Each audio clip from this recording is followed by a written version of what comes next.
And people have all kinds of opinions on all kinds of things. That is true, actually, guys.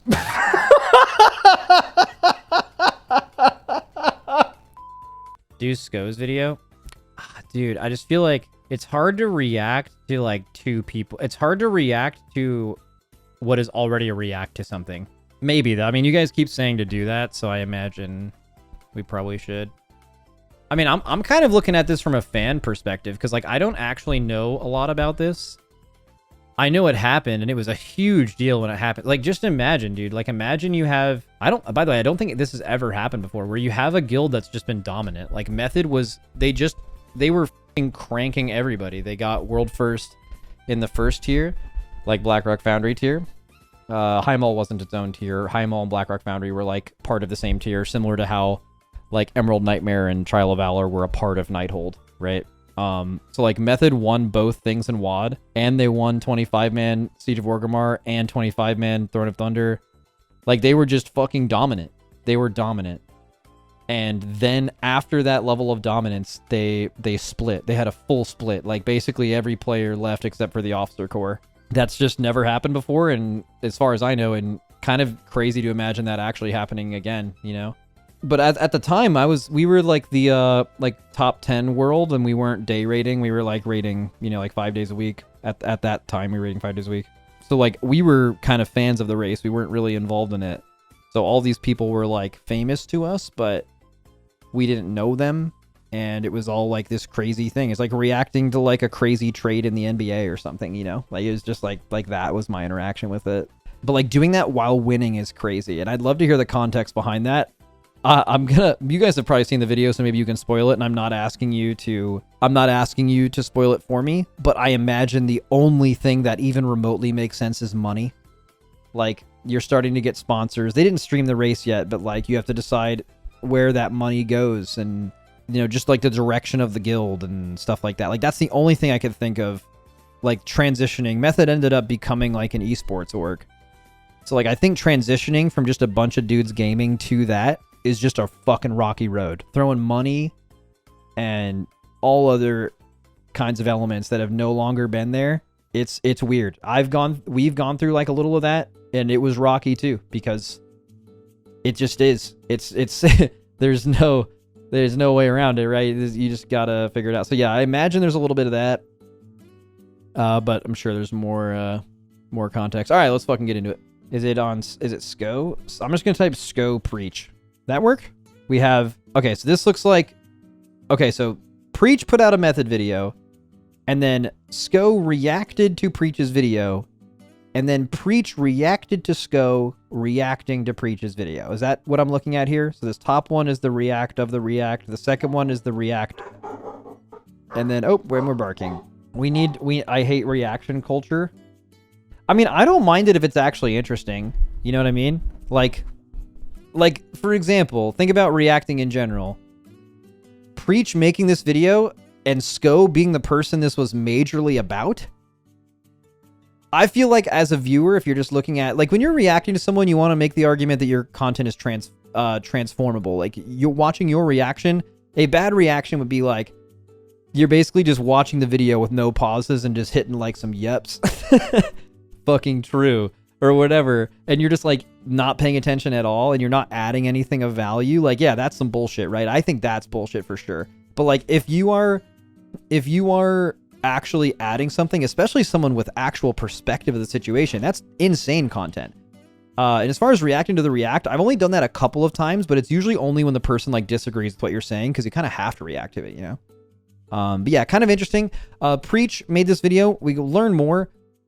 He wasn't an active raider at the time, as far as I know. He was like a casual for a while. He used to raid Method back in the day, but he was in the guild like when this happened. I just don't believe as a raider, although I could be. Chat seemed to be kind of confused about that. Some people very vehemently think he was not a raider, and some people are like, no, he was actually like in their second raid team, which I don't even. What the fuck does that mean? Like that doesn't exist. That's not a real thing.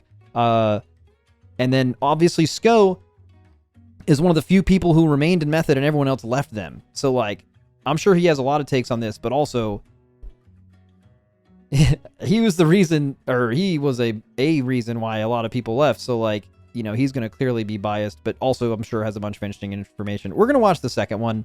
What is it? Preach adds value in the reaction because he and Sko have spoken about this a lot, and he explains the differences in their perspectives on what happened. Yeah, I mean, there's definitely going to be a difference in perspective. Like, just alone, Method and Serenity split, and you have the people who stayed in Method and the people who went to Serenity. You have the people who decided to stay and felt like splitting was wrong, and you have the people who said, I have to leave here.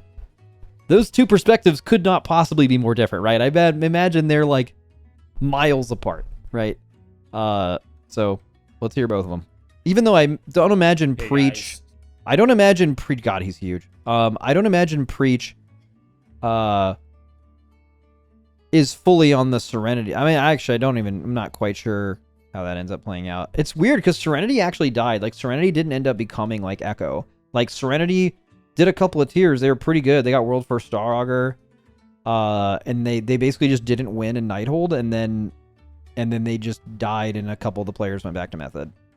Bro, Sko is juiced. Yeah, he's fucking massive. Okay. Let's watch this shit. Go here, and Breach has just released a video here called First Fall of Method, Legacy of WoW. So I thought I'd watch it and give my own thoughts, see what he's saying about this. This 44 minutes? One of the most Bro, you ain't seen shit yet. I'm turning this 44 minutes into a while. startling moments in raiding history took place. Oh, another thing, just before we like really start this, I'm going to pause this all the time. And what's going to happen is I'm going to give a take on what they probably think.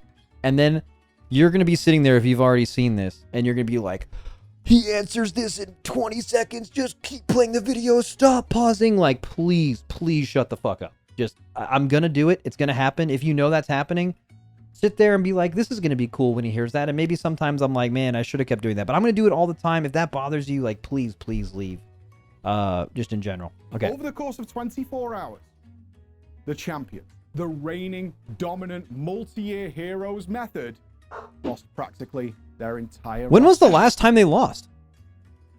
If you were Method when they died, when was the last time they even lost a fucking race? Technically Highmall, but like, it was weird. I guess you could count Highmall. Like, if you're thinking about raids the way they are now, you would consider Highmall its own raid, but that's not actually what they were at the time. Highmall and Emerald Nightmare and Trial of Valor were not their own tiers, right? Like, for example, Exorcist won Trial or Emerald Nightmare. I think Method won Trial of Valor, but then Exorcist won Nighthold. So Exorcist won that whole tier. That tier was all, I don't remember what the tier number was, but like Exorcist was the winners of that tier. So the first two like kind of get swept under the rug. It's weird. That's not how the game works anymore. They make raids differently, but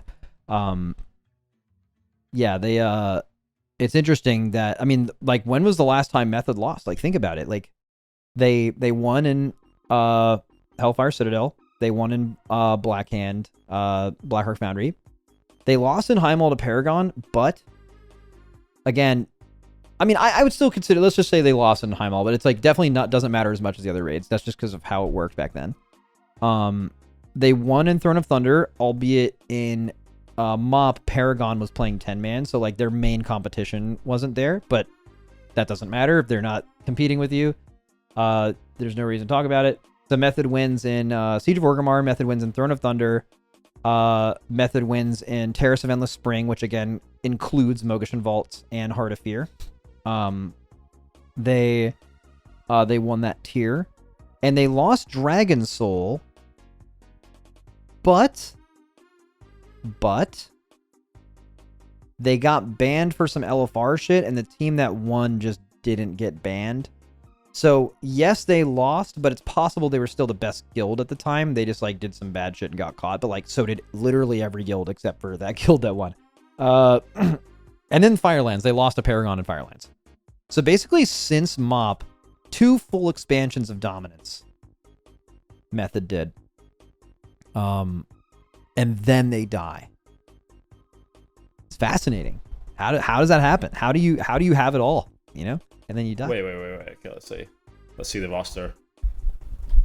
I guess this is the roster that was probably taken from like the Archimon kill, which was the most recent world first that we had. Which is really funny because I believe Nagura is in this kill, right? She's just playing someone else's character, which is just what used to happen in the Race to World First all the time until the middle of Legion when they turbo banned everyone for doing that. Just interesting. Happened. 1 second. You guys are complaining about the sound, so I'm gonna turn it up a names bit. here, guys. Actually, if you that can't remember, I can't remember Gaunt. Let's see the rest. Bro, you can't even remember a guy who's so in who's your still guild? playing today? Celia. Viclam's still playing, just not in any of the Race to World First guilds. Perfecto. Just Wait still does some stuff. Roger Brown, of course. That's it, actually. Or not that many players still playing, guys, huh? Yeah. I guess I'm still here. 1, 2, 3, 4, 5. How many of these are still Race to World First Raiders? Zalia, Roger. Roger's like behind the scenes now, but Roger could definitely still play. So it's like Zalia, Roger, Jimmy. That's Fragnance, right? Yeah, I'm pretty sure that was him. And I think that's it. Yeah. Players still involved. Perfecto. Right, Oh, Perfecto. Healer, actually. Yeah. Practically their entire roster just vanished. Not as good as Today, ladies Celia, and though. gentlemen, Just wait. We're going to take you on a journey. Oh yeah, of one of the most you're still pivotal around. moments in raiding history. He just been like This people is that were the actually beginning playing. Bro, I'm out of that raid Of too. when Don't worry about it. everything changed. I'm fucking washed up.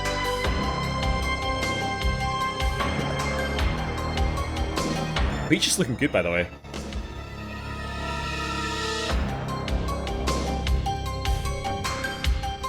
Untold WoW So what histories, happened then? or They were the champions. There was nowhere else to go. Well, True. unfortunately, as we have proven many, many times in True. this series, being at the very high-end mythic raiding guild, whatever, does not make you immune to the same problems that happen in your normal, casual, friendly raiding guild as well. You see, all these things have one thing in common. They're full of people. And people have all kinds of opinions on all kinds of things. that is true, actually, guys. There's a lot to be said about managing a WoW guild. I'm sorry. Dude, this is going to be a more nuanced response. But hearing him say, there are people, and people have different opinions, and Sko pausing the video and ripping a fucking... So that's actually true. Like, so matter of fact, like, you wouldn't have believed it to be true that people have opinions, but let me tell you, I'm going to hit that once I gotta hit that Full shit of again. people. And people have all kinds of opinions on all kinds of things. That is true, actually, guys.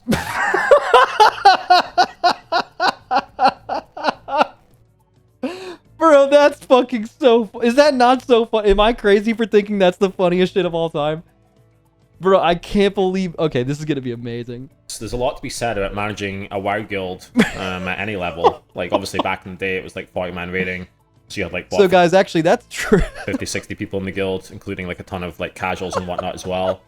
But, you know, over time, obviously the raid size has dropped, but the management required has obviously moved up a lot as the competition's gotten a lot tougher and tougher. And, yeah, I mean, as you can imagine, when you're playing with some of the best players in the world, I'm sorry, I'm not even listening to him right now. That's legit, like, that is fucking peak comedy. has obviously moved up a lot as the competition's gotten a lot tougher and tougher. And, oh my god. yeah, I mean, as you can imagine, when you're playing with some of the best players in the world, you know, there's a lot of interesting personalities over the years, a lot of egos. Oh yeah. So yeah, it's people management skills for like guild leaders and raid leaders and whatnot. And it's like, yeah, they probably have pretty good people management skills. Oh, They're yeah, probably have quite to. transferable actually as well. Like I remember when I applied for like my first internship, like at university, to general. Wait, did he mention WoW? I'm serious. If I ever stopped doing this and tried to do anything else, I think my experience leading people in WoW is maybe relevant if I was doing any kind of leadership position or potentially doing that. But I would never put that on my resume because I just feel like I'd sound like such an idiot. You know, like someone would read that doesn't know and they would just be like, who the fuck? Oh, you led some people kill some fucking internet dragons, you little bitch. I'd be like, yeah. You know, like, yeah. Trick.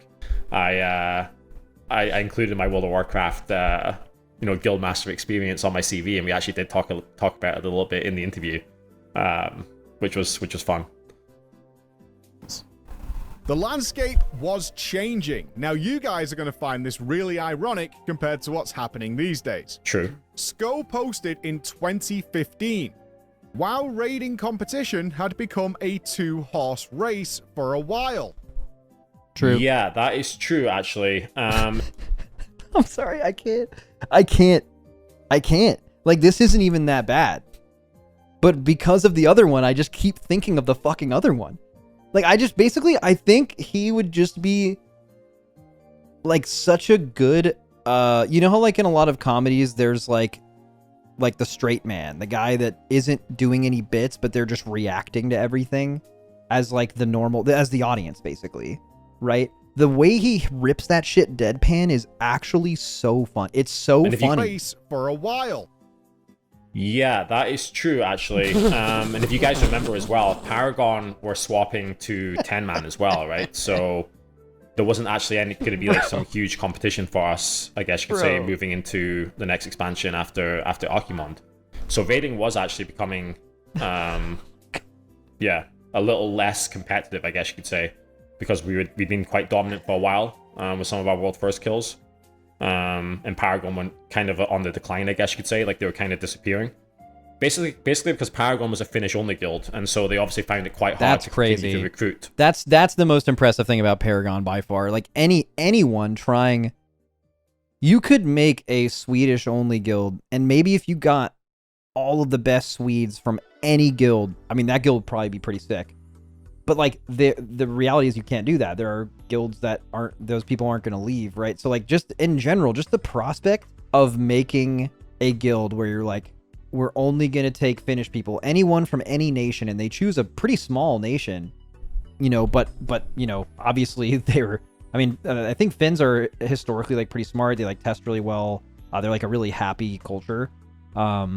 Like maybe there's something to do with that, and maybe they just game a lot. Like there's a lot of they trend higher on having gamers. I know the Scandinavian countries, especially through like the 2000s, like they adopted PC gaming like pretty early.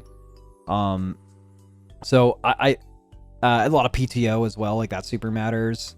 But I mean, it doesn't matter. Like honestly, I think that's maybe the most impressive thing anyone ever did. The fact that Paragon was at one point the best guild in the world and was highly competitive when they weren't, and they only took Finns, is probably more impressive than what anyone else has done. Even though there's been guilds that have won more and longer, they were just doing it with a completely different set of rules. Now you can't fault them for doing that.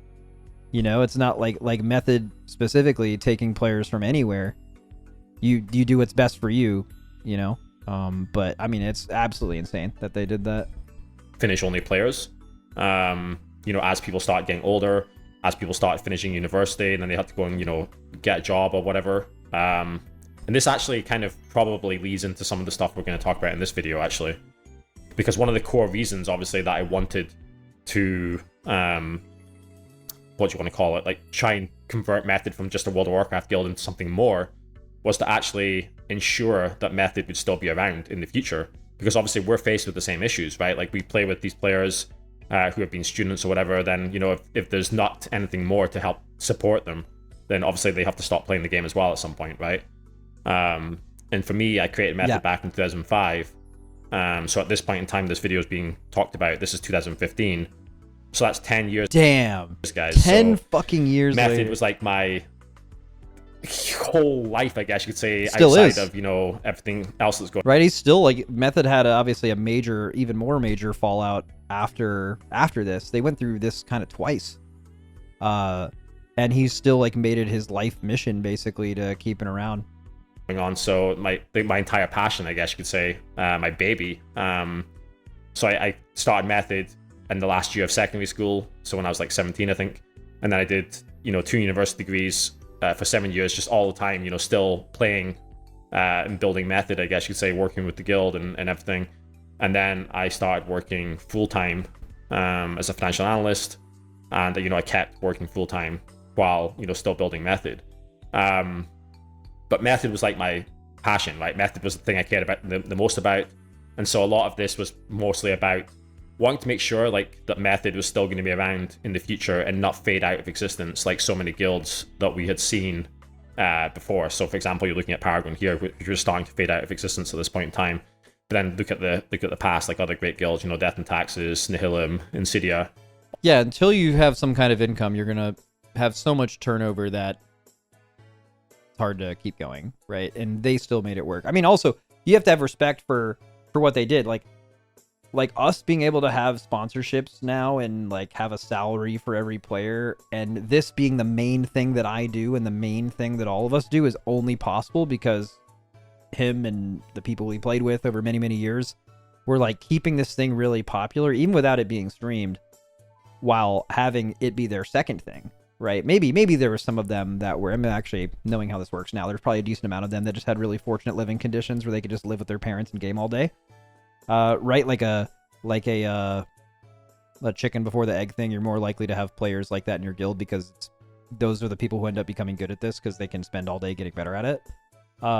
But there were people who had to like make this work while also having a job. Like I would be so much worse at this if I had a different job that I was working 40 hours a week at or more, and I had to try to succeed in this with whatever time I had left. That's like, we would be so much worse, you know? And they did that for a lot of years to be able to make what we do now possible. All these guilds. So that's true, actually. Guilds have a similar issue in regards to just fading out of existence because they didn't make themselves into anything other than a World of Warcraft guild, so to speak. And they didn't, what's the right word? They didn't have a way to support their players, you know, any further than just, you know, being players in the game, so to speak.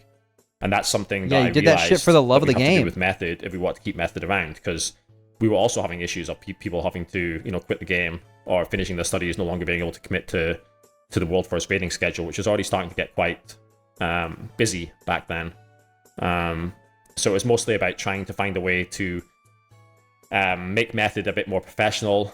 You know, bring ideally some sponsors and stuff on board, being able to support the players. To make sure that Method, you know, either didn't just disappear overnight because we lost so many players to just IRL stuff, or to stop Method from just being absorbed, I guess you could say. Dude, just that alone. Like that, I'm so happy we don't have to deal with that. Again, because they went through this, but like, we don't have to worry about, oh man, I hope we don't lose like 3 of our best players this farm period, because, and you don't know when the tier ends, but like, maybe they're moving on. They're doing, so they got a good job. They finished college. They got told they can't do this shit anymore by someone. Their girlfriend, wife, parents, who knows, whatever their living situation is. You know, like we don't have to deal with that. Like it's very, very rare that we lose anyone to just IRL stuff, really. And that's because we have, you know, some level of income that can support that. And he worked for like 20 years to make that happen, right? By some other larger esports organization. I wanted to try and keep Method around and, you know, do our own thing, of course. Race for a while, which was unhealthy. And the raiders were being more and more burdened with requirements to raid. They were now having to keep up maybe 2 alts. Okay. And Dude, imagine at any point in time compared to now, you have to keep up a couple alts and you're like, damn, this sucks, bro. It's so bad now. alternate classes, as Blizzard was stirring. They wanted to... Yeah, you see, it's crazy actually to think how much more extreme... Bro, people didn't even do splits until Dragon Soul. It's gotten since then, of course. But even back then, guys, when obviously there was nothing in the scene, so to speak, everyone was doing this purely from a passion perspective, right?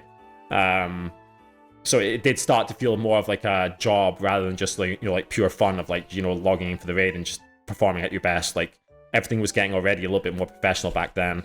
Like if you guys remember, for example, like all the weak aura tech and everything that we used on Archimond, and just, you know, like Priest just said there, the requirement of like, you know, a lot more alts, the farming requirements to make sure your characters were ready for raids. Bro, it was artifact power that changed all this shit. Like it was like you had, you know, probably like, I think we had 4 characters at the beginning of Legion. And then there was like one person in our guild who made 4 of the same class. And of course that person ended up having one of them with goated legendaries. So everyone was like, fuck, I should have done that. And then you just grinded artifact power, and that became like the amount of work you put into the race just increased infinitely with artifact power. Obviously, there was multiple grinds that were really hard to get all the way through BFA, and then island farming for Azerite power, and then like grinding essences and all that stuff. And then they removed everything like that.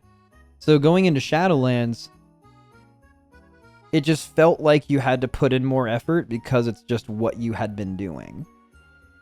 Because artifact power existed. So then that's when you started seeing people really start adding characters. Like I remember Echo added characters in Castle Nathria, and we were like, bro, what are these guys? They're fucking making like 4 of the same class. Look at these what are these guys fucking doing?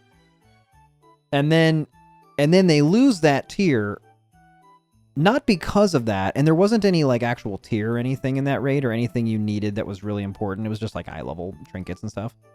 But they end up losing that tier, and then they going into Sanctum, they kind of were like, well, that didn't even end up mattering. We lost to a guild that didn't do this. So why even keep these characters? But actually, Echo was onto some shit before anyone ever even knew, because next tier was Sanctum of Domination, which had these absolutely broken, which there was no way to know because they like literally weren't implemented on the PTR. They had these absolutely broken domination shards. And thank God, I mean, they won anyway, but like, thank God they didn't keep all their like mirror characters going into that tier, because if any guild did that, any guild, and you had like 20 shadow sets compared to everyone else having like 8 or 9, you would have smoked them. They were so OP, right? So that, and then after that tier, we're all like, damn, well, okay, if we all did the Echo thing going into last year, we would have had that. Then Sepulchre happens, right? Sepulchre happens. You have a bunch of people. You have to get a bunch of helpers. That's when the helpers from the community started. That's when we had, or like really started. And then they were adding tier back into the game for the first time in like 3 or 4 years. So tier gear became super important, and it was personal loot. So you had to like get people to loot tier and then be able to randomly loot it again and trade it. So it was like this big logistical, crazy thousands of helpers thing. If you remember, that's a tier famously where at the end of week 1, we're going to pay 10 million gold to anyone who could just 1 million just for killing normal Rygalon, but 10 million if you got the tier and were able to trade it, which was like super. If you wonder why it was so hard to find, we basically were looking for someone who did not do our splits, but had killed heroic Rygalon, but not killed normal. That would be the only person eligible to trade, because you would have had to loot the tier on heroic Rygalon and then not have killed normal, which was like impossible, right? So that's why we were paying so much, just to get JPC's tier.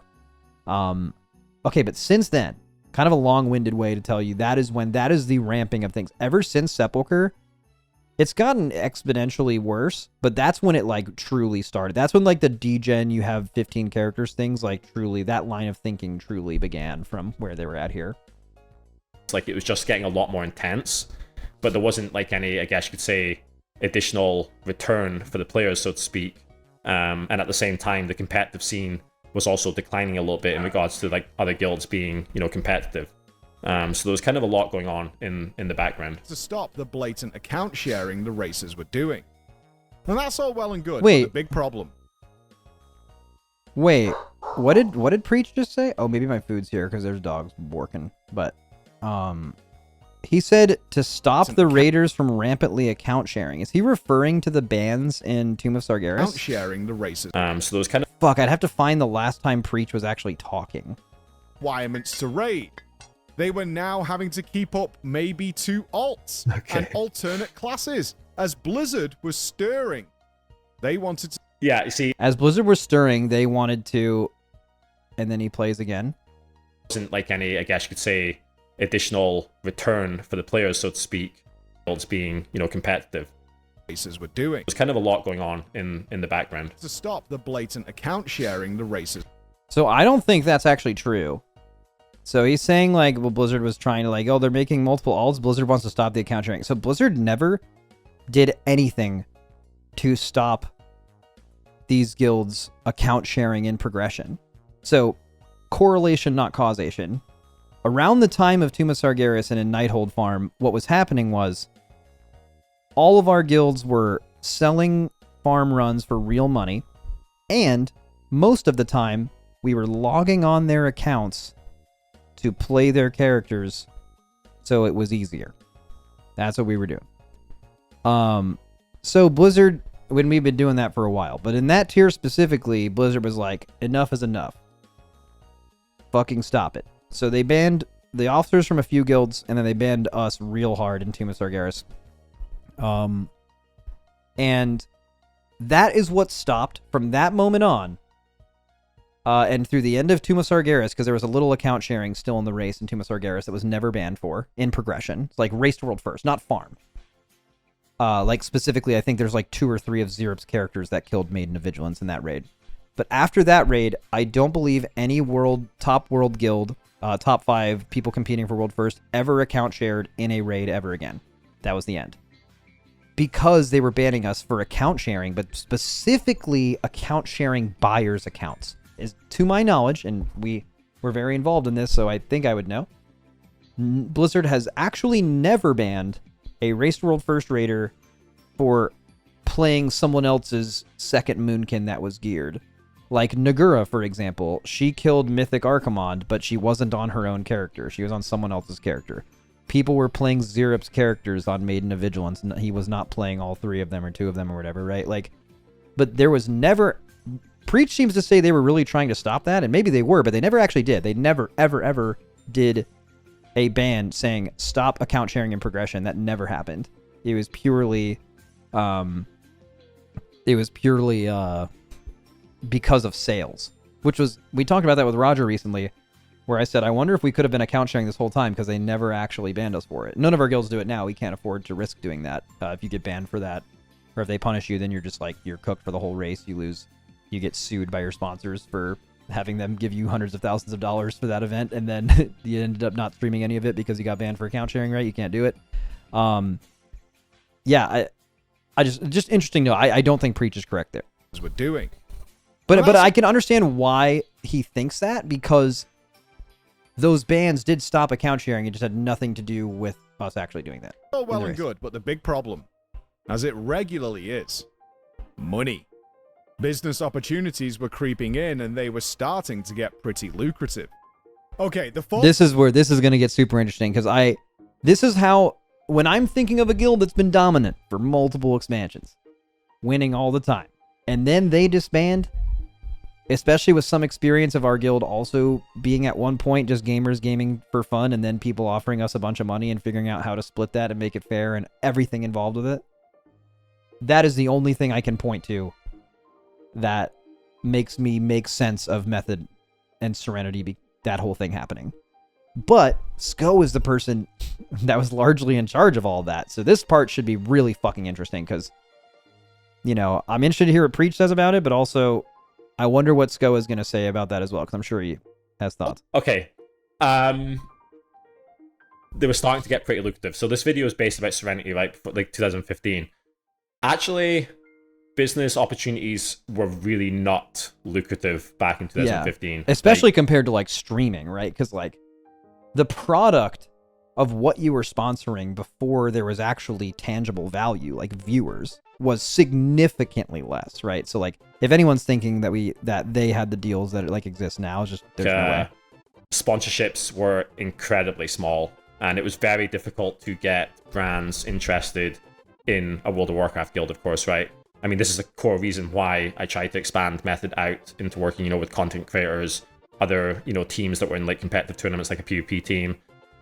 Dude, sorry, I have to, my food's here, and I would wait until the end of his sentence, but I'm actually so hungry, by the way. So give me a second. I mean, this is a core reason why I tried to expand Method out into working, you know, with content creators, other, you know, teams that were in like competitive tournaments, like a PvP team, and also I think maybe some other stuff.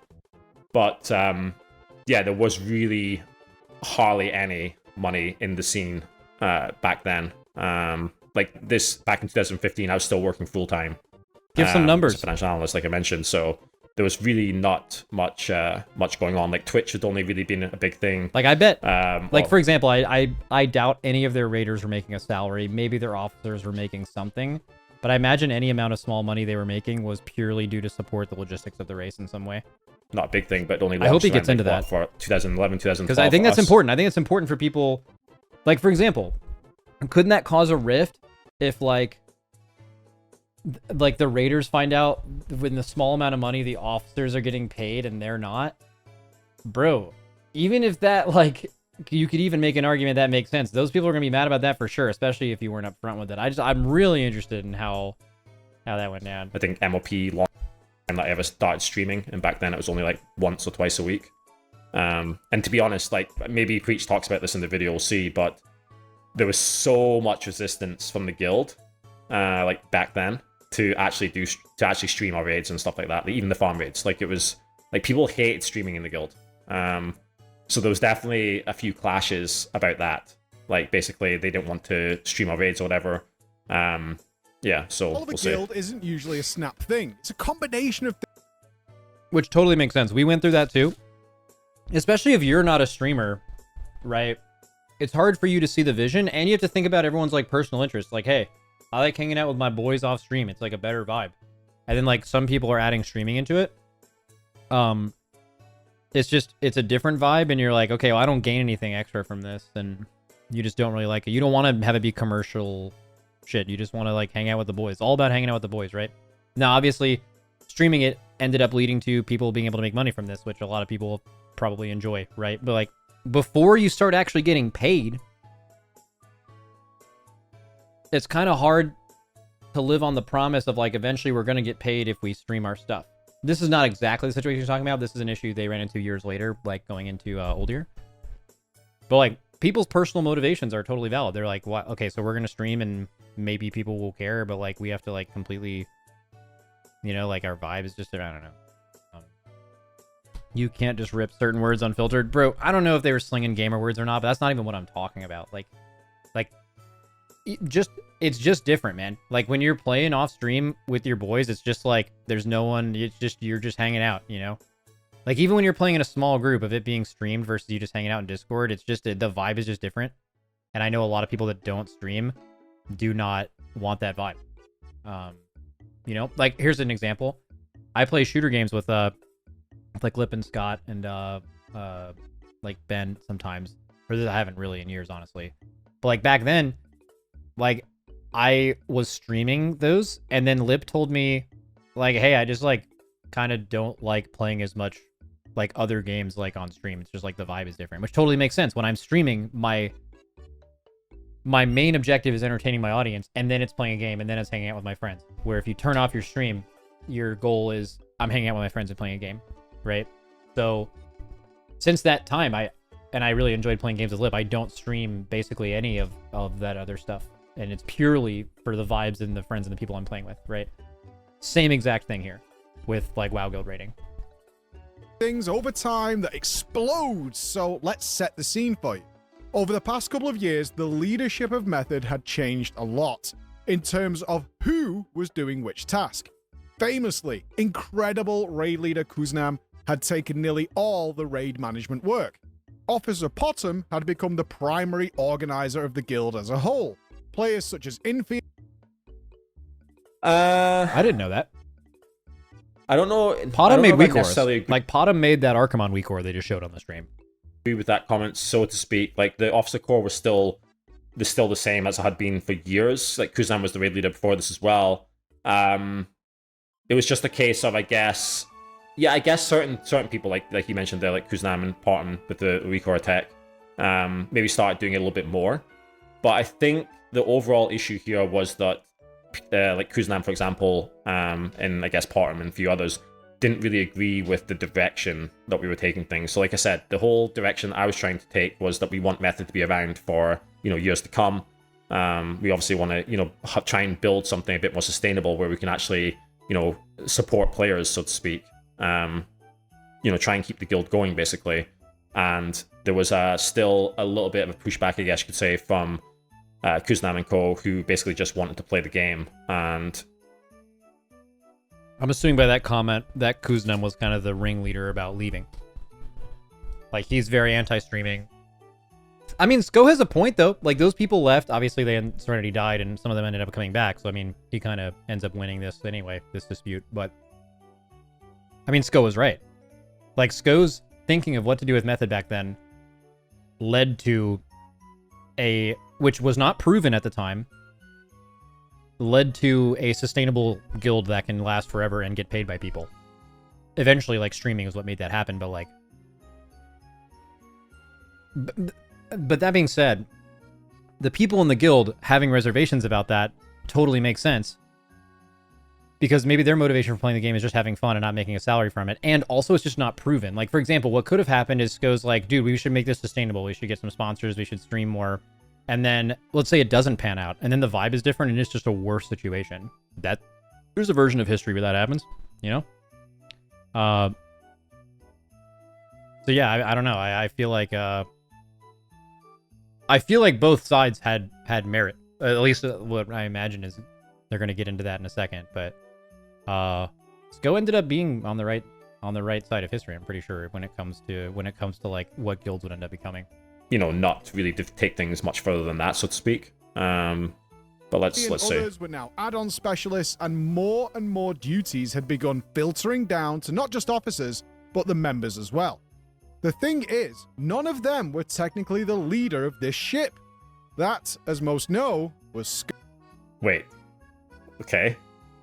There's no way that my head is on Joffrey here, guys. Oren, is that Joffrey? Oh shit, that's crazy, bro. Bro. Joffrey is like one of the most evil villains ever.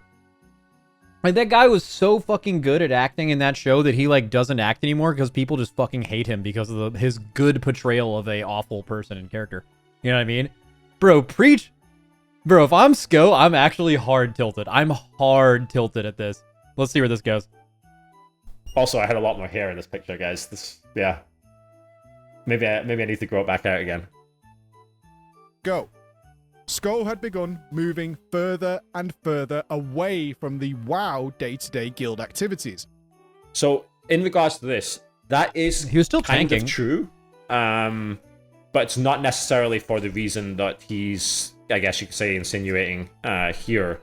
It was obviously a combination of things, but honestly, guys, mostly it was because it was just crazy trying to obviously work full-time in finance, where you're doing obviously more than 40 hours a week in most places, and still trying to keep up with like the increasing grind of, you know, getting your characters ready, but at the same time, then also being an officer, trying to, you know, manage the guild, and then at the same time trying to build Method into something more than a guild, like on, you know, in addition to that, right?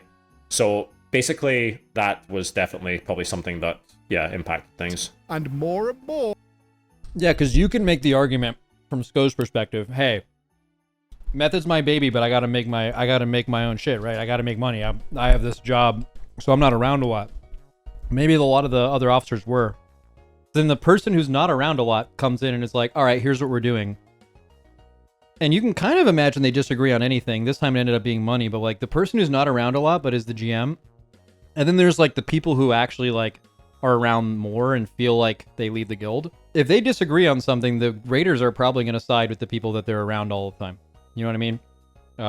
And especially if Sko is suggesting some sweeping changes, especially with how the guild has been run for a long time, it makes sense that would be the reaction. Into the brand that was Method and what its future held. The business prospects of... I think this was the 2014 BlizzCon, actually, if I'm not mistaken. There's Blatte, obviously Eon as well. Method. And I don't mean Method WoW, Trekkie, but Method as a potential Roger. major esports org. Wait, where am I on this? Wait, guys, they cut me out. They had a pro CSGO team. And Okay, so the CSGO team that's being talked about here, you can see this is actually a clip from the Gfinity Elite series. This is not until much later down the line, like years from now, I think. Like maybe like 16, 17. So it's not like current footage. We did pick up like a US CS team, I think 2015, but it was a very low like commitment, like investment. Again, this was like our I guess you could say our attempt to try and make Method more than just a WoW guild, right? So we want to be in the bigger picture, or in the conversation, I guess you could say, with brands when it came to, you know, working with brands. Obviously, they want to work with people who are giving them exposure, you know, whether it's content creators, whether it's, you know, winning tournaments or like pro teams. Because at that moment in time, we had very little actual content creators and, you know, almost no streaming presence in the Method Guild. Because we had very little streamers, and the guild itself really did not like streaming, like not even our farm raids. So actually, if you want to stream in the Method Guild, there was so much like like pushback against it. Bro. Like you actually almost, in some cases, I feel really bad for Zyronic. I'll throw it out there. Okay, so this was exactly the case in our guild before Old Year. So like during Legion, bro, anyone who was streaming got fucking slandered. Like, and Zyronic was the main person streaming in our guild before BFA. And there was such an anti-streaming sentiment, and I was definitely a part of that. Like 100p, I'm on the side of no streaming, and then obviously super ironic going into BFA. I'm like, well, fuck it, I'll try streaming, and then so Zyro's just in the guild and has to deal with resistance from me and everyone else about streaming, and then like next expansion, I just blow up as a streamer. Like that's gotta be fucking. That had, bro. If he like actually wanted me dead after that, I would understand. it felt like people who wanted to stream almost kind of got a little bit bullied in the guild. Like, I guess I don't need to name names, but I think this has kind of been touched on in the past about some people not getting treated that well by certain people in the guild because they wanted to stream or they were streaming. Oh, he's basically talking about the same so thing. there was kind of a negative environment towards streaming, which at the same time made it almost impossible to actually get people interested in the Method Guild because, you know, outside of our competitive success, which a lot of people weren't caring that much about in regards to World of Warcraft at the time, because we didn't, obviously there was no race to World. I mean, they did. I don't know, like, look at the view counts when all 5 guilds, the top 5 guilds killed a boss, and then you saw the world first kill video for, honestly, many, many years, going back to, like, Wrath. Bro, people were super interested in that. It wasn't, like, obviously streaming exploded it, but there was clearly interest in what these guilds were doing, for sure. Just, like, actually being streamed or anything. We also had very little content creators. He means sponsors? Yeah, you literally had to convince a sponsor. Like, imagine how that conversation went. Like, hey, like, if we had, like, peripherals for our guild, we would perform better in whatever. So if they're talking, I'm just going to make up a company like Razer, right? Razer is saying, sure, we can get you guys some peripherals, but what's in it for us? Oh, well, we'll put the Razer logo on this one YouTube video after the tier's over. It's a lot harder to convince them of doing that than when it's like, hey, we can have you be the title sponsor, and our casters will mention your name every, like, fucking 5 minutes or something, and you'll have your own segment, the Razer fucking caster bench or whatever. And also, there will be tens of thousands of people watching this concurrently every day for 2 weeks. That's obviously really easy. You know, like, they're like, okay, I totally get it. That there's clear value here. Before that was the case, there is not clear value. You're basically giving them some YouTube video stuff, whatever online promotion you can. Method had like a website back then, but like it's nothing in comparison to what it is now. It's certainly a harder. And if you can add streaming, like let's say Sko's streaming on Twitch and he's like, hey, I'll put the Razer logo on my stream and our streamers will do it. Even if it's not streaming the race, that has value, right? Which is why he was trying to do that. And WoW PvP teams. As such, new and uncomfortable terms started to be thrown around, like streaming. Completely ridiculous. Now remember, this was 2015. Yeah. The first broadcasted Race to World First wasn't until September 2018. Yeah, so I try to do quite a bit of streaming, guys, because obviously, like I said, I'm trying to position Method in a certain way to make sure Method it was lasting, you know, long to the future. And again, this caused a bit of issues in the guild. Like, people didn't really agree with it, right? Like, that's definitely one of the underlying concerns, I guess, that some people had. Also, at this point in time, I was only streaming like once or twice a week, to be honest. Personal experience with, and I've talked about it a few times. When I joined Method for the second time, I was a young, up-and-coming YouTuber making scuff-ass videos with a bad microphone. Okay, so this is what he's saying in the video. When I joined Method for the second time, so he raided in Method again as a trial? When? In a back room. This is what chat is, like, super confused about, and, like, no one can agree on when he actually raided in the guild outside of, like, super early Old War stuff. Bedroom. Nice model. But I did make videos, and after my very first raid coming back to Method, I made a video talking about that raid. The very next day, that video It sounds like he was joined as a YouTuber. was now on the front page of the Method website.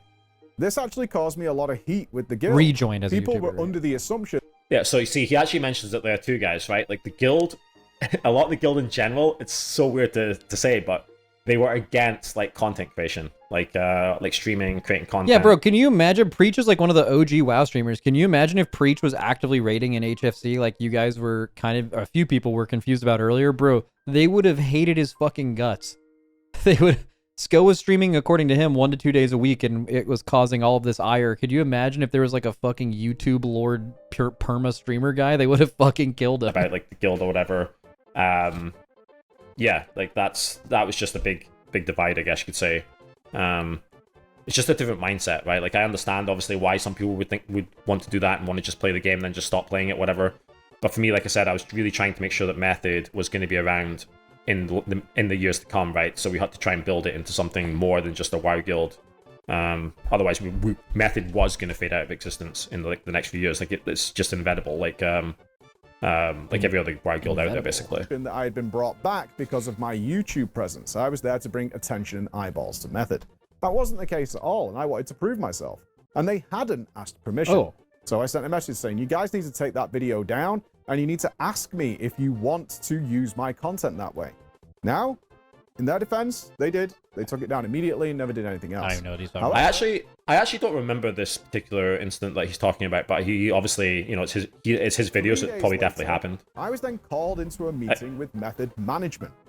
I thought I was in trouble. But no, I was Absolutely evil putting those sounds in a YouTube video. called into a meeting to discuss Method's future branding opportunities and revenue streams through YouTube, how they could grow their brand that way.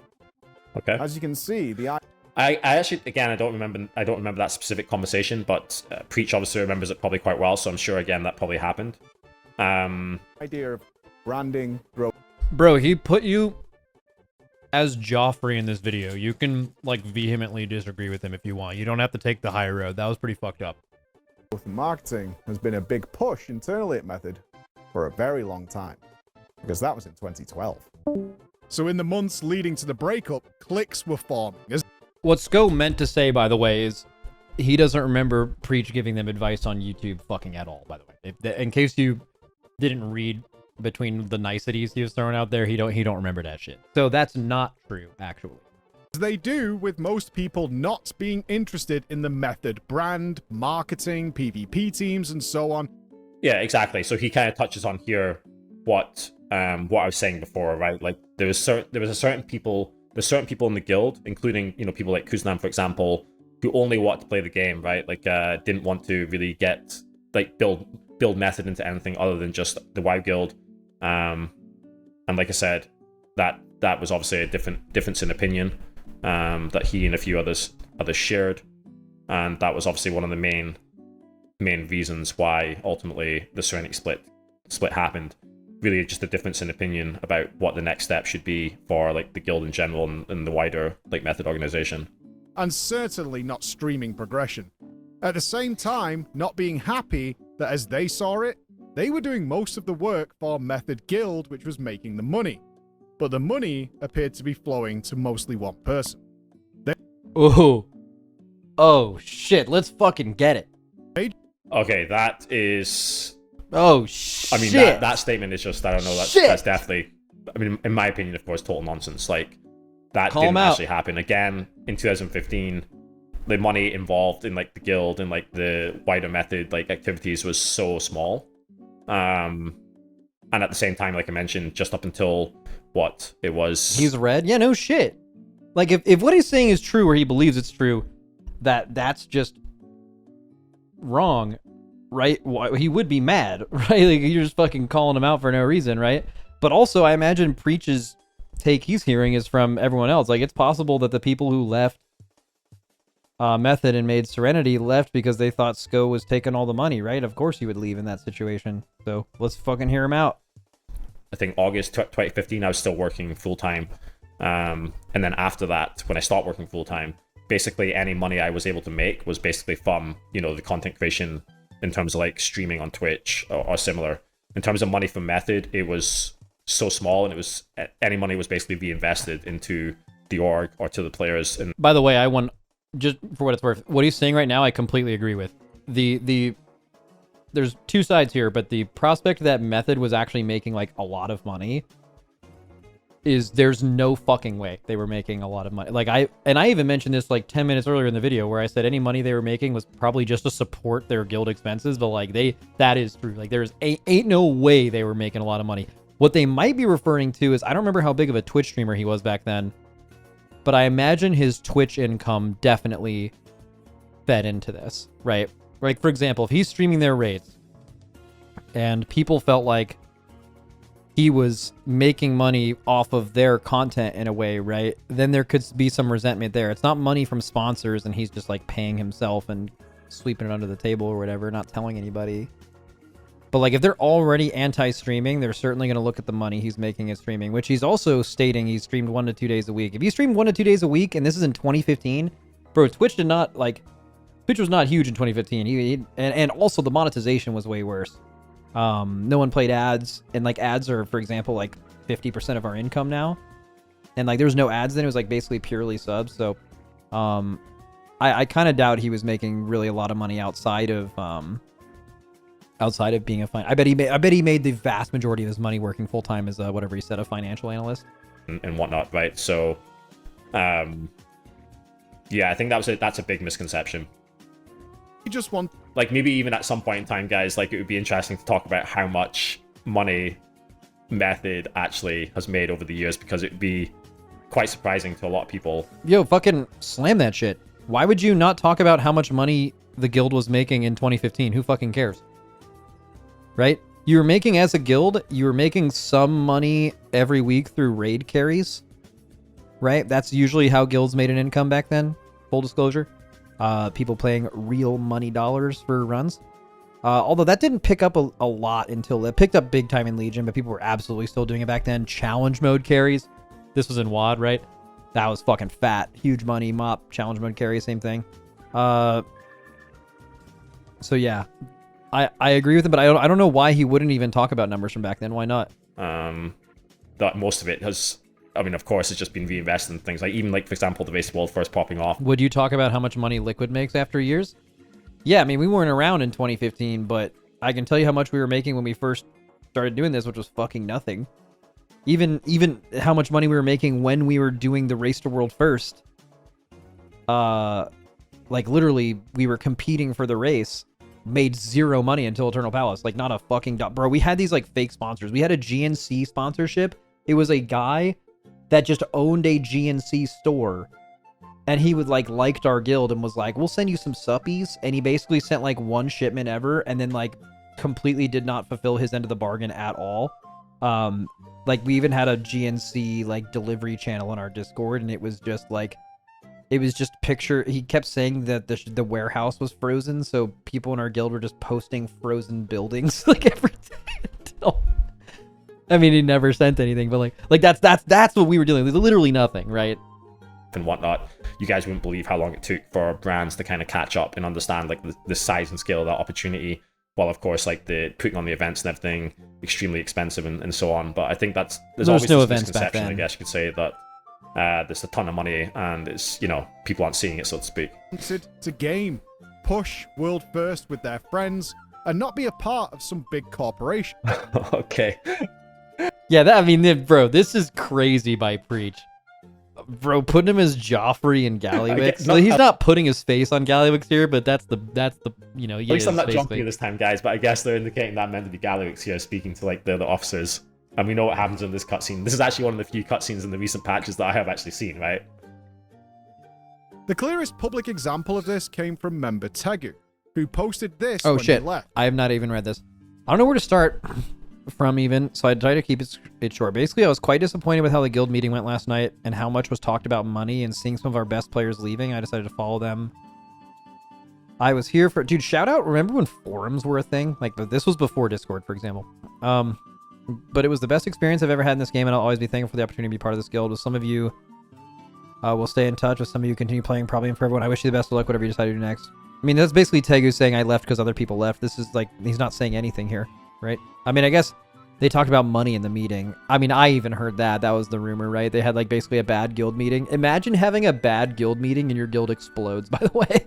That's pretty unlucky. Disappointed how the guild meeting went last night. Just like have another and one. how much was talked about. Yeah, because that's what I'm saying. This goes back to the misconception from some of the players that there was a lot of money flowing into the org and that they weren't seeing enough of it, so to speak. Again, that just didn't happen in reality. But it's very difficult to actually Wait, what? Change someone's opinion about that, so to speak. Wait, what is he saying didn't happen? Yeah, because that's what I'm saying. This goes back to the misconception from some of the players that there was a lot of money flowing into the... Okay, yeah, so you were talking about money in the meeting, but it wasn't like, as he's been saying, the amount of money was fucking piss. It was like minuscule. But just talking about money... Yeah, but like, that's the thing though. I have had guild meetings about this. Like, we didn't make fucking shit until Eternal Palace, and then Red Bull's like, hey, we'll give you guys a bunch of money to come here. We'll fly you to London. You get to, and really what mattered was you're meeting all your friends for the first time. But even just those initial meetings, there was a lot of resistance, right? People that ended up thinking it was a good idea, but like anytime you're throwing money into a thing that is largely fueled by passion and playing with your friends, it's fucking rocky, dude. It's just simply hard to figure out. Even if you fucking split it even, it's just a problem. It's weird. Why don't we just keep playing why are we even streaming? Why don't we keep playing the game for fun, So I get that. But I don't know. Your guild exploding over it is org, that's crazy. And that they weren't seeing enough of it, so to speak. Again, that just didn't happen in reality. But it's very difficult to actually change someone's opinion about that, so to speak. But ultimately, again, like the thought process behind this is, of course, let's try and make Method into more of a guild. Let's ideally, do more content creation, get more streamers interested in actually streaming. Yeah, but it sounds like they hated all that. Like, one thing is for sure, if he ran the meeting or whatever, that meeting sounds like it had a big reason. Or maybe the meeting was the final straw, right? I doubt like everyone was having a great time and they had a bad meeting and people were like, well, time to leave. The guild that's won like 1 million races. You know what I mean? Like, that doesn't happen. Like, clearly it was building to that point. There's a huge resentment from money and streaming. I mean, even honestly, like, our guild, I'll be honest, our guild figured this out. We figured out how to, like, get money from this and not fucking blow up, right? But when we were going through all these conversations, there was an example of a guild that already did it. Method at the time had already proven this as a successful model. They were the trailblazers in this sense, right? So like there was at least a proven success chance, a success case. It's like trying to tell your parents you're gonna try to be a pro gamer or make money as a streamer before anyone's actually been doing that. You just sound like an idiot, but now it's something you can do, Same thing with that. I can't say that my guild wouldn't have blown up if we were the people trying to do this when there wasn't another case of someone having done it successfully, right? We didn't do the same thing as them. Let's work with some content creators, let's work with some other teams, like YPUP and so on, so that we can actually attract sponsors. Then, of course, once we attract sponsors, we can push more money back into the guild, and we can actually, give people an incentive, like, to actually stay around, right? Like, so we be able to stop players from, like, quitting the game or whatever, right? Like, some of our best players that would allow us to still be competitive and actually really still push Method as a world first rating guild. We'd make sure that Method had longevity, we'd make sure that we didn't get absorbed by, like, another, esports organization or just fade out of existence. And historically, like, this has happened so many times that we've only been able to keep, like, some of the best players around because we were able to offer them, like, additional incentives or, compensation, so to speak. Like there's actually, like, even for example, Scripe, like, when he was very leading Method, like, there was actually instances where Scripe would have just quit the game full out if we weren't actually able to, of course, compensate him, for the time that he was putting into the game and everything, because he had to get a job or whatever, right? Like that's a situation that we're often, you guys can imagine now in the professional scene that we're in right now. It's always impossible to kind of imagine what we're talking about here, but yeah, there was a big gap there. About money. This was a part of the exodus of every single member and officer of Method. Wait, oh, it was, I thought the officers stayed. Was it actually just Sko that didn't leave? I swear Roger stayed. Excluding just Bro, Fragments. Just wait. I see Fragments' name there. Like, Fragments has left Method and rejoined Method, honestly, guys, at this point in time, like 4 times. It's actually wild. Oh, he lists the people. I thought Just Wait stayed too. Sko. Holy shit, Roger looks young there. Practically. there's someone missing here, actually. I'm pretty sure Perfecto was still part of the team as well. Like, Yeah, I don't think Perfecto was left. too. The entire roster left within a few hours. Also, Sloopbag joined Serenity, guys. That was a real sore point for me, actually. Like, I've talked to Sloopbag, obviously, since then. But Sloopbag was meant to join Method just before this kind of this kind of happened, right? Like, me and Sloopbag were pretty close. Like, we hung out all the time at, like, BlizzCon, blah, blah. And Sloopbag was actually meant to join Method. Then, obviously, when the Serenity stuff happened, he went to join Serenity instead. Oh, damn, and you were cool with him? Yeah, that so sucks. that was like a... That sucks. That felt like a real sore spot, to be fair. But it's all water under the bridge, guys. Obviously, it was the sore spot, of course, was that the guild had just decided that they wanted to go and do their own thing with Serenity. That was obviously a much bigger thing. Yeah, so... This, of course, led to the internet meme of Skull was the problem. But was that true? I mean, Sko definitely... Bro, one of the best pop-off tweets ever was like... So, this happened right before Legion. So, the first raid of Legion was Emerald Nightmare. That's the one Exorcist, like, killed in 15 hours. The raid after that was Trial of Valor, and Helya was a fucking hard boss. Odin and Guarm weren't nothing either, but, like... But then Method won in that raid. Basically, like, a little baby tier is the only thing separating them from completely getting smoked and their guild dying and then reforming by picking up the world's 7th guild, Rapid Eye Movement, and then like 2 tiers later you're winning, you know? Like that is... When this happened, Sko at the time tweeted like Sko was the problem at Serenity. Bro, I don't know if anyone... Because this meme was everywhere, right? I don't know if anyone has ever felt more insane and like as no one has felt more like an absolute fucking beast than when Method won Trial of Valor and then he tweeted Sko was the problem. That literally fucking pre-watched as fuck. Guy, I didn't fucking watch this shit. This happened then. This is history. This already existed. This happened then. I remember when that happened, bro. That I mean, it sounds like they're gonna get into that here, but I'm telling you. There is nothing that makes you feel like such an absolute beast than fucking tweeting that shit out. A few hours after the Exodus, Skull... Okay, so here's actually my statement that I made, guys. Oh, I didn't even know this. Hey guys, you're probably aware this big change is happening in Methods. There's a lot of issues that cause this, some more complex than others. A psychologist could probably write a novel on the situation. Okay. Yeah. Okay. World of Warcraft, and more specifically hardcore rating, there's a lot of competition. 2-horse race versus Paragon each tier. The effort required to rate at a hardcore level, not necessarily enjoyed as much as it previously was, sure. People were motivated to play at different factors in various levels, always external factors like money are involved. Lack of leadership. Okay. Calling himself out here. To state it plainly, the members' faith in the officer's team ability to lead due to motivation and drive wasn't at its strongest. Yeah, I mean, for sure, over time there has been a transfer of power between the officer team and the members. For example, raid leading was done on Kuznam and certain activities being organized by members. And different views on method expansion inside and outside of WoW. I mean, yeah, that was... I mean, probably the last part and whatever perceived money. The thing is, like, he might be correct in saying... He might be correct in saying there was no money, but the raiders don't actually know that. Like, clearly they didn't trust him. Like, if he's saying, like, guys, there ain't fucking shit. There's no money here. But... for whatever there is, we can kind of use it to do this, or maybe this is how we're gonna like make our guild work in the future, right? They might not believe him. You know what I mean? So like he might be right about there being very little money. In fact, I would almost, knowing what I know about this industry, there is no way they were making fucking anything with that back then. They were making pennies, like absolute nothing from whatever sponsors they had, because they just didn't have any value to give them. Unless they had like an oil or fucking benefactor or something that just loved their guild, but can't always plan on that. But if you're a raider and you don't trust this dude, maybe you don't believe that shit, right? Maybe you're like, well, maybe he made a ton of money, you know? Maybe he's fucking making all this shit and we're all just fucking watching him stream, you know? Let's see. As you're probably aware, the big changes happening method, a lot of issues at play that caused this, some more complex than others. Been a pretty bad atmosphere, strained relationships and method. And while in the past, the unified goal of pushing for world first has kept the guild together, this is evidently no longer the case.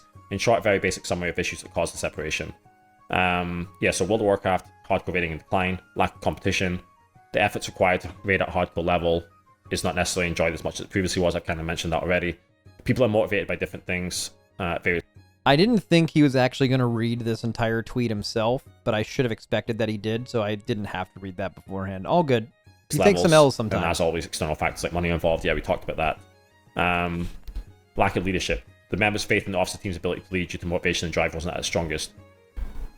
Over time, there's been a transfer of power between the officer teams and the members. Wait, is it a Facebook post? It's not a tweet.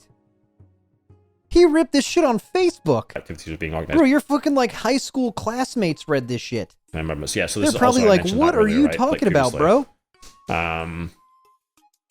So yeah, unfortunately, key people such as Kuznam, raid leader, and Parham, the guy who organized a lot of the Archimon stuff, including like the Recor attack and stuff, have decided they'd rather start fresh in a new guild alongside those that they closely associate with.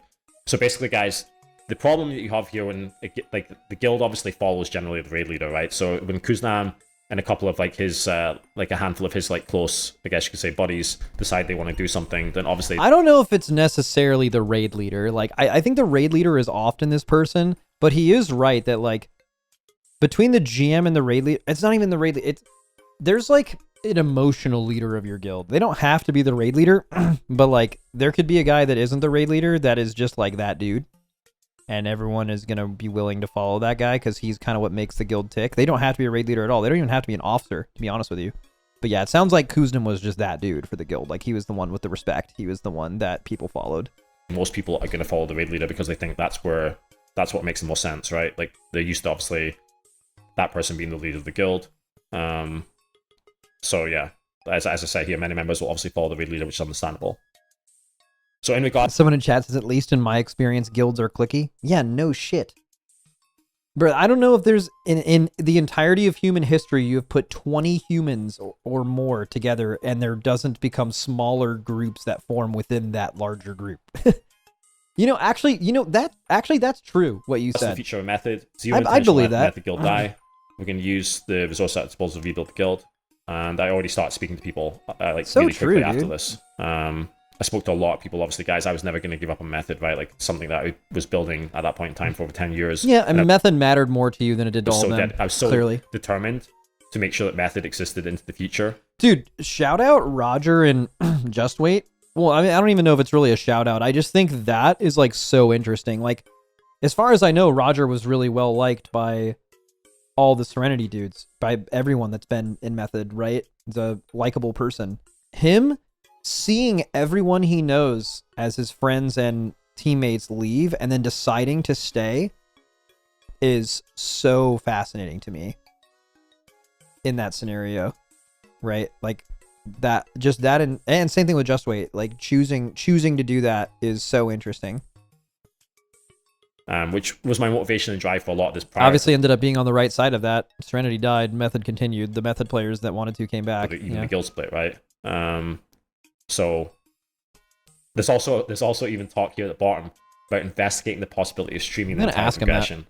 Because again, that was an idea to really try and incite, I guess you could say, a lot more interest and excitement into the raiding side of things again, while also being able to create a lot of content and like attract, hopefully, eventually sponsors and brands to be interested in what we're doing, which would allow us to obviously secure Method's longevity and actually, give back to the team and the players to keep them around.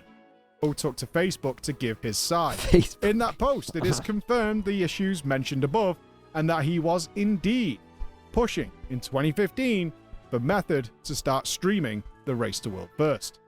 Ooh, I never heard that. Dudes, the idea of streaming the race... He didn't pause it. Wait, was Method actually, like, considering streaming the Race to World First in HFC? I didn't even know... He just read it out loud? Oh, shit. It was the last sentence of the Facebook post. Oh, maybe did I not? Oh, I didn't read this part, did I? Yeah, I did. I didn't read the bottom. But yeah, in regards to future methods, zero intention of letting the go guy. Approach to expansion release and tier hardcore rating. And next tier will remain hardcore rating, and while World First will obviously be a stretch depending on how many core members we lose, we will still be aiming for the highest rank achievable. With the current rating, they're also investigating the possibility of streaming the entire progression. Yeah, but okay. But I still don't know if... Like, now they're saying they're investigating the possibility of streaming entire progression, but I don't know if, at least just from the information we have here, that was discussed in that meeting. Because I imagine you guys saw that fucking Tegu post earlier, right? Where he was saying... like, hey, I left Method because like they talked about money in the guild meeting and then all my friends were leaving or whatever, bro. If they talked about streaming progression, that would have been the instant reason that was stated as why people wanted to leave, because they didn't want to do that. I don't think they talked about that in that meeting, because I feel like that would have been the story, right? It sounds like, hey, our guild got fucking gutted. We're probably not going to win, so maybe we'll try streaming, is what this reads like to me. But the way Preach is saying it, and he isn't correcting him, is that maybe they were considering streaming progression before the guild died. And if that was the case, nothing here is surprising to me. Forget all the money and everything. I bet that singularly is what killed Method there. Because I just think it just wasn't time yet. You know? He had the right vision. Like, it ended up being the thing, but it wasn't the time yet. Clearly, I mean, if your whole guild fucking leaves, like, maybe it's not the move, right? But I don't know. And actually, give back to the team and the players to keep them around. Took to Facebook to give his side. In that post, it is confirmed the issues mentioned above, and that he was indeed pushing in 2015 for Method to start streaming the Race to World First. Dudes, the idea of streaming the race in 2016 is completely insane. I know it's normal to you now, but you've got to look back. He's not pausing it. Maybe he is. Bro, if I'm him and we didn't talk about streaming progression before the guild died, I'm like pausing and clarifying that right fucking now. Then, oh, please. Yes and no. Okay. Yes, Yes. because streaming was still quite early in World of Warcraft back then, but it was starting to pick up a lot of traction. Obviously we had quite a few streamers by 2015, I guess you could say, or at least some people in the guild were streaming, which I mentioned before wasn't always seen that positive. Hearthstone had blown up a year before this, and that was a major exploding point for Twitch, and Hearthstone and Warcraft are like pretty closely related, so I imagine it's like definitely, I don't remember watching WoW Twitch back then, but I imagine it was getting a lot bigger. By the guild. However, there wasn't actually that much competition for us either, right? So this was actually an opportunity again for us to, stream, probably still win, and at the same time, get people interested in what we're doing. So it was definitely something to consider even back then. Okay, so it sounds like they had discussions of doing that before the guild blew up. Okay, every bit of confusion I had entering this video is now gone. That is like solely what made that happen, for sure. Because there was already so much anti-streaming sentiment. Yeah, I mean that's just what blew up the guild. Begun to exist. But what's funny is that actually when Serenity obviously was formed, and then we had to compete against Serenity with Method, then streaming obviously had to be put on the back burner, because again, you have to win. If Serenity wasn't going to stream, then obviously we couldn't stream, because that all of a sudden we had like tough competition in the raiding scene again. So that was why it was put on the back burner, guys, until like you Preach mentioned earlier in the video, like September 2018. And the idea of the average WoW player wanting to sit in front of a camera with microphones on all day, every day, was extremely uncomfortable. So it is no surprise that a lot of the guild were against this idea. In September 2015, an announcement was made. A new guild, a new dream was coming. Serenity had arrived, comprising practically Wait, what is this? What is this? Serenity's website says Gul'dan appears to have banished some parts of our website to the battle. Oh, okay. It's about... I thought they were just like doing some epic lore thing, like we're forming to fight the forces of evil. Serenity had arrived, comprising practically all the... You actually can't imagine, by the way, guys. That guy. I don't know, man. Like when the Serenity split happened and they created the new Serenity guild, like, yeah, it definitely sucked a lot. Like, because like I said, a lot of like players that I played with for quite a few years. Oh, dude, this must have been the hardest time. I hope he got therapy for this situation. He probably did. Bro, that would have fucked my mental crazy style. Like, bro, just imagine, like, you're like living in a movie, you know, where like you're the protagonist of your own movie, probably in your head.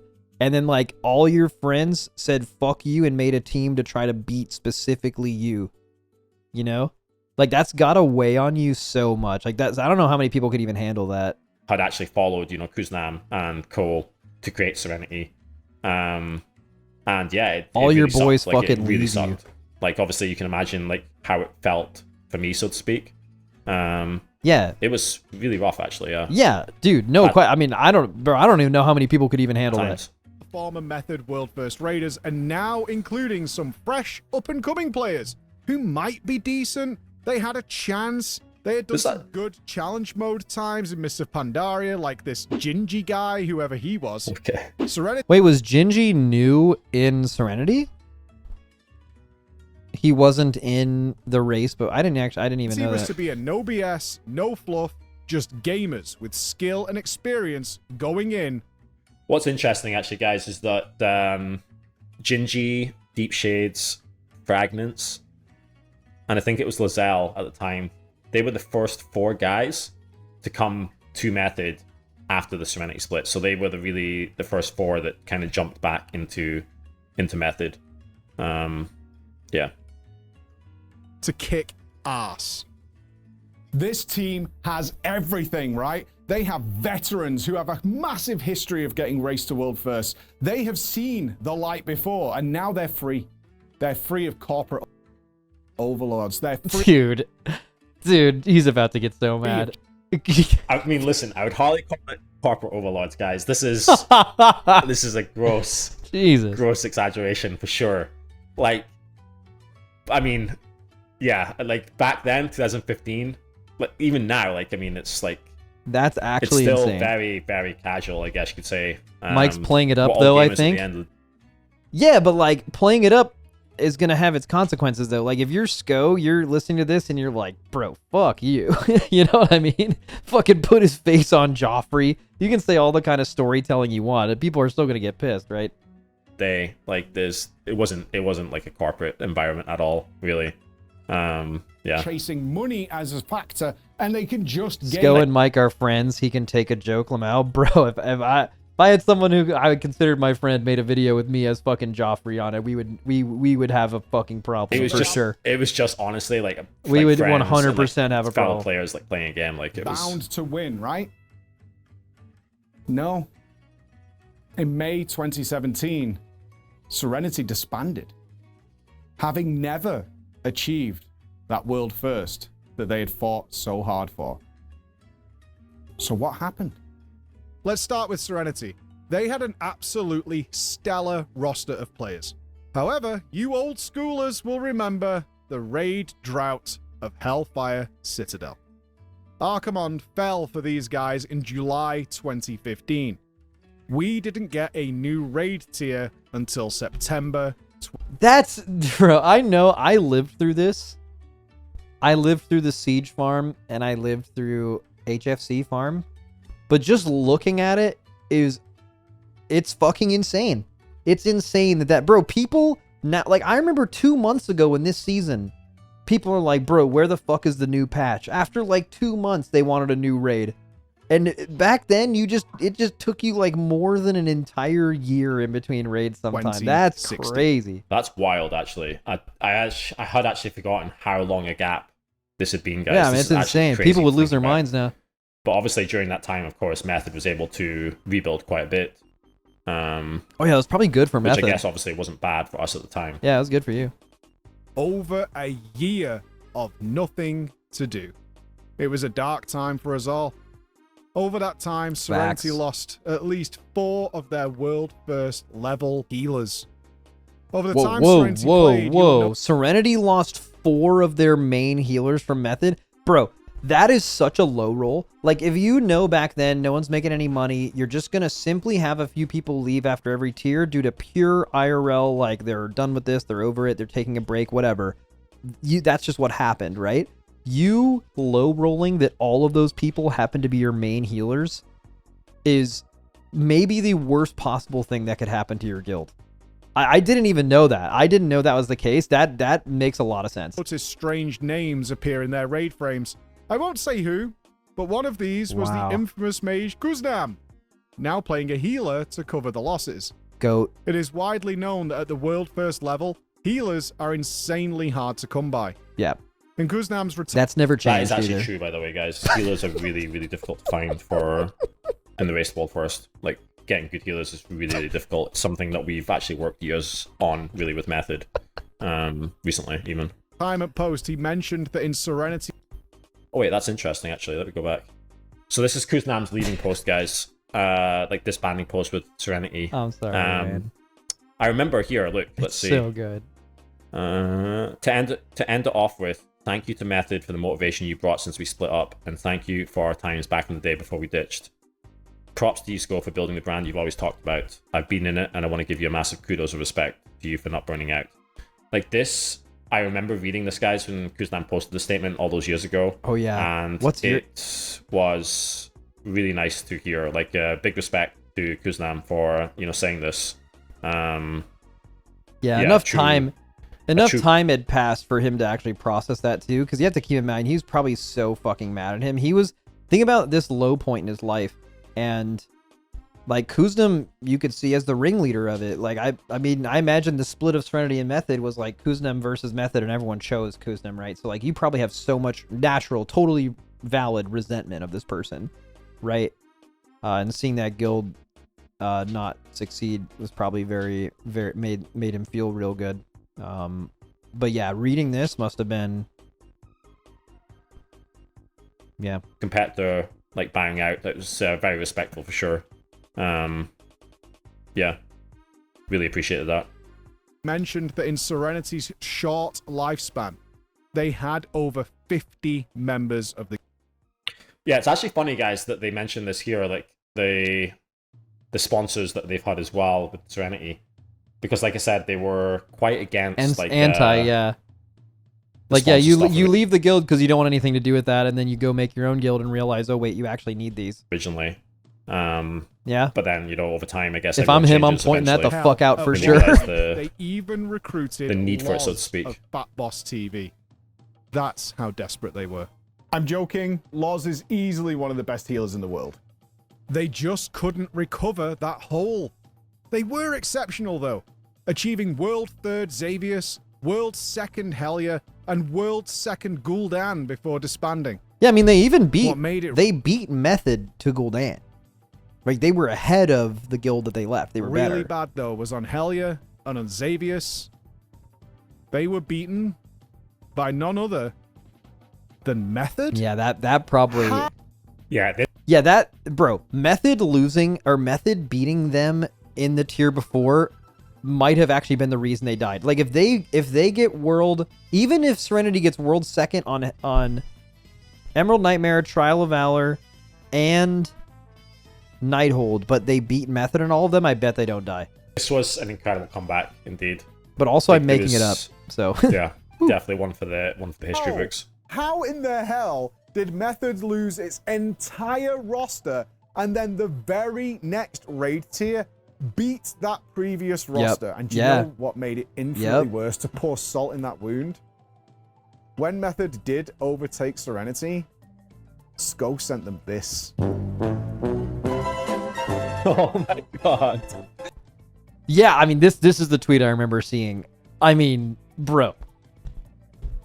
No one has ever felt like as big of a beast in human history than he did after sending this. Cause like, bro, these people are like living in your head like they fucking chose this guy instead of me just to do the same thing. They fucking left me because they didn't want to talk about money and sponsorships, and they just immediately get money and sponsorships and start streaming. And like, bro, they're just the villain in your movie, you know, and you beat them. They had no reason to beat them that fast. I bet no one has ever felt more vindicated.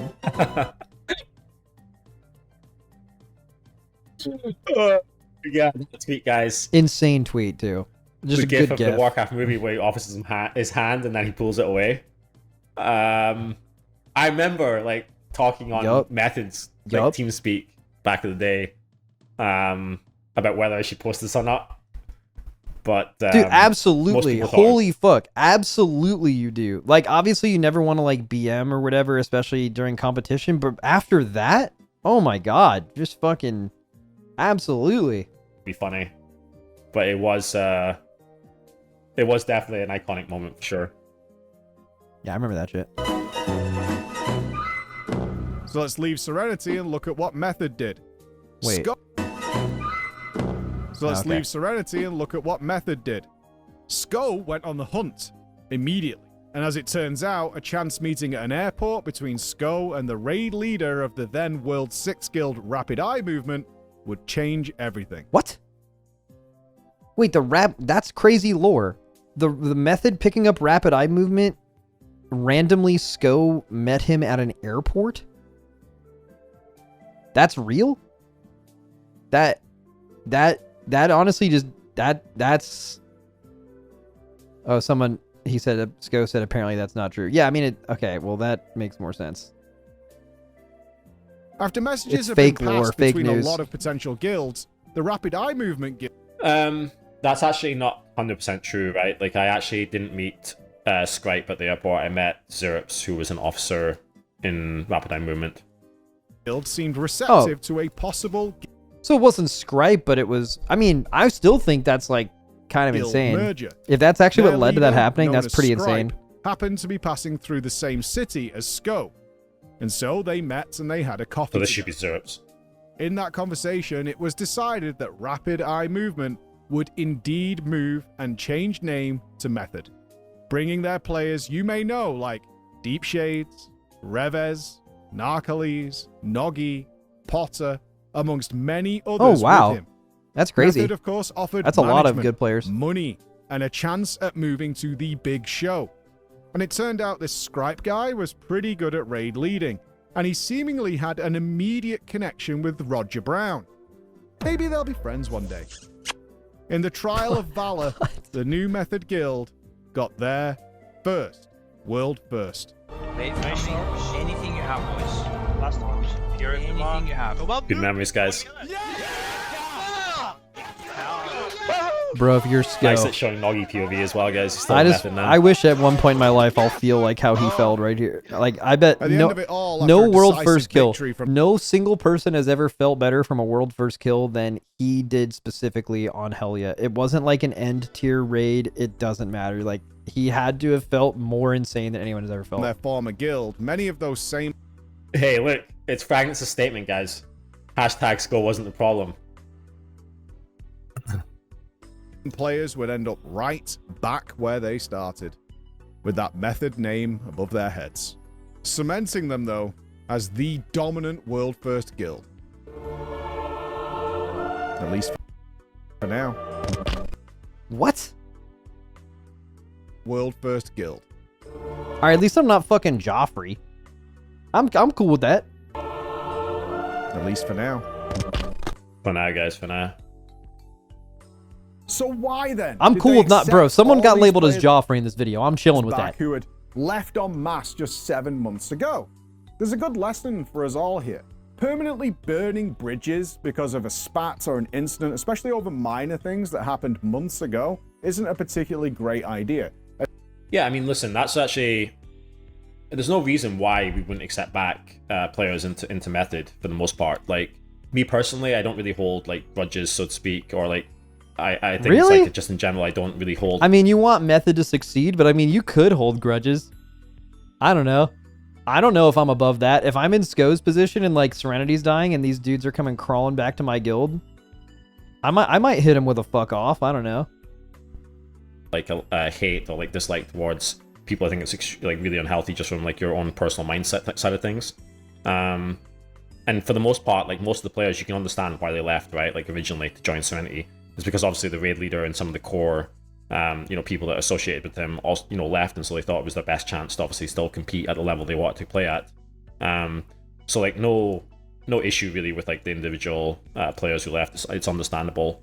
It obviously really sucked, and it made me feel like terrible, of course, but it is what it is. Yeah. Especially It is what when it the is. What a landscape phrase. around those frustrations has changed. Let's take the obvious example, streaming. It is a relatively new hobby, but 7 months later, it was taking off in a big way. Yeah, this changed so much, guys, over time. You would not believe it. Like, the resistance in the guild to streaming and creating content completely changed. Like, I guess that's also because it was a new guild, right? Like, Method. Was new at that point in Yeah, time. of course. What do you mean? Like, so you pick up this entire guild, you're in charge of them, right? You're the leader of the guild. Of course, they're going to be way more receptive to the ideas of doing that than someone who'd like that guild that had been doing that for a long period of time. Like that totally makes sense. But obviously the guys in Serenity adapt to that as well, most of them over time as well. Like, the mindset around streaming and creating content and working with sponsors, working with brands, like it took people a lot longer to catch up to what was going on than would have been ideal, obviously, in like the rating scene, but ultimately everyone did. So big shout out, I guess, to some of the guys who were a little bit earlier in the adoption and actually did, you know, want to create content and do streaming and whatnot. Like I said, it wasn't always the easiest time for them back in the old method, like pre-Serenity. Like there was definitely some pretty unfair behavior towards some of those people. Oh yeah. Yeah. And frankly, some of these players were really good at it and enjoyed it and were having a lot of fun with it. So the idea of streaming the race was not as big of a deal anymore. On top of that, you're aiming for world first, the pinnacle of the pinnacle in a game with millions of players. Exactly. So, and that was it, right? In the end, guys, like that was also a core part of this, right? Like I wanted to make sure that Method was going to be world first, like going forward. Like that was like my ultimate goal, like was the competitive performance of the guild, like, and so that was a big part of it, right? Because if we had the best players, we were able to keep the best players around, and we were also able to, monetize in some way that we could also compensate the players, which means, you know, they wouldn't want to leave to other teams, or they wouldn't want to quit the game, or, you know, like lots of things really. Like it was just all a case of really trying to make sure that Method was able to, you know, support the best players and support the best guild. Yeah. And actually, it's worth saying too, guys, I guess, that just in general, I will say that one of the thing I'm probably proudest about with Method, like in everything that we've done over like the 20 years of a Method existing, is that we have been able to support like a lot of people in the WoW scene, and other games too, but mostly the WoW scene, like in regards to like a lot of the biggest streamers that we even see today, for example, on Twitch, they were in Method at some point in their early days, and we were able to obviously, you know, help them, turn their passion into like their full-time thing, and that's something that I'm really proud of, that we were able to do. Does he mean? And I'm glad he means in like the WoW category, I think. But I mean, Method was fucking huge, though. that we were able to do that. Refusing the best of the best, the proven, seasoned players, not a particularly good idea. And so, these guys were still playing together. They might not have been in the same guild, but with Mythic Plus coming in Legion, a lot of crossover was still happening behind the scenes. Yeah. Also, I wanted to just share an observation that I've had as well, guys, that you don't really realize when you're like super young. Ooh, okay, wisdom? Preach kind of mentioned it a little bit here too. You don't realize little wizzy? The people like that you interact with, like or the industry or like the environment that you operate in, it's a lot smaller than you think.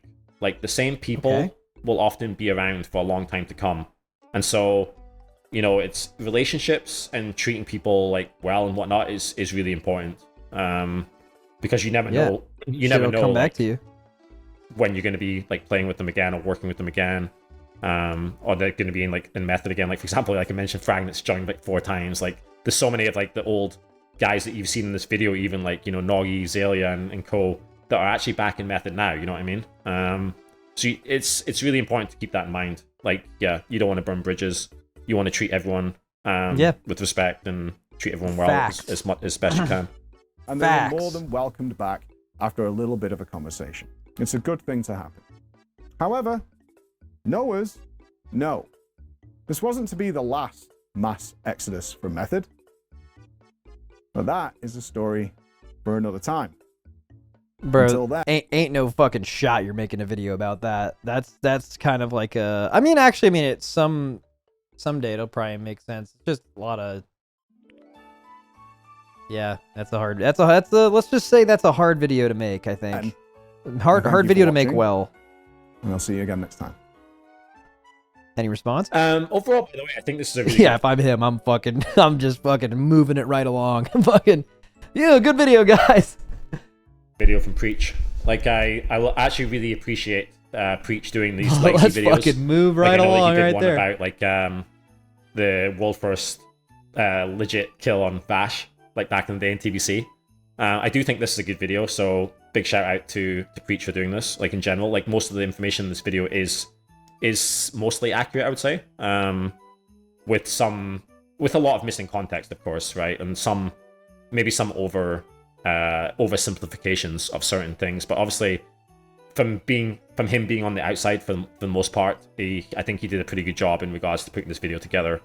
Yeah, so hopefully you guys enjoyed watching the Preach video, and I thought I would add a little bit of additional commentary, and yeah, hope you guys enjoyed that too. Bro, I don't know how the fuck he's not mad. I don't know. Like, I'm trying to think of who I'd be cool with. Like, I imagine him and Preach are cool.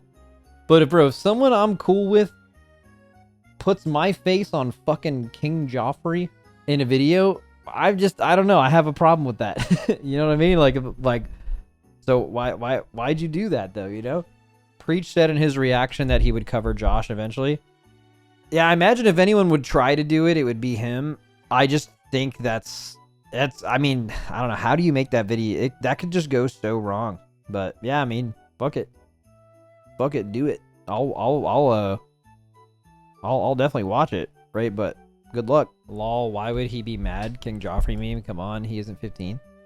I don't know, like, whenever you think you're cool with someone, it's like it comes off as fake, right? Like, or it could. I'm not saying this specific situation, but like when you're cool with someone and when they're around you or when they're on camera and then like randomly out of nowhere they come out with some shit like that, you can definitely take it the wrong way. I mean, something like that happened with me and like some people in the race, right? Like I was cool with some dude. I went to his house and this random thing happened on like Echo's POV where they showed Gingy's like wasn't supposed to show this like chat thing. It wasn't, I don't know if it was BattleNet or something else, but like it was just this person and Gingy just like, you know, just the way they were talking about me. I think exactly what was said was, oh, I hope you guys win. I can't wait to see that smug look on Max's face get wiped away or something like that. And this is from someone who I went to their house. I had talked to like multiple times. I was super cool with. It's not important who it is. I mean, obviously this information was public, but like I'm not like relitigating this years later, but I'm just giving context to this. Like we were super cool. I saw that message, which I guess isn't too bad on its own, but it just read to me after that I just felt like that person was fake. Like every time they were cool with me, whenever I wasn't around, that's not how they were talking about me. They were talking about me in a different way. And that just made me not really fuck with them anymore, you know? And it wasn't really that bad, but like that, like, so someone like Sko here could do that. You know what I mean? Like that could be, if you could be cool with someone and then you could get a little jab like that and you're like, that's kind of weird. Like maybe when I'm not around, some people are saying some different shit. You're comparing that to a Game of Thrones meme? I mean, I don't know really either of them very well at all. Maybe they have no issue with that. You know, maybe I'm a bitch, you know, maybe I read that stuff and I took it too personally and it could have been banter or whatever, but that's how I took it. So I didn't, you know, I didn't really look at that person the same after that. It's just how it is. I have no idea what their dynamic is. What you are describing is way worse.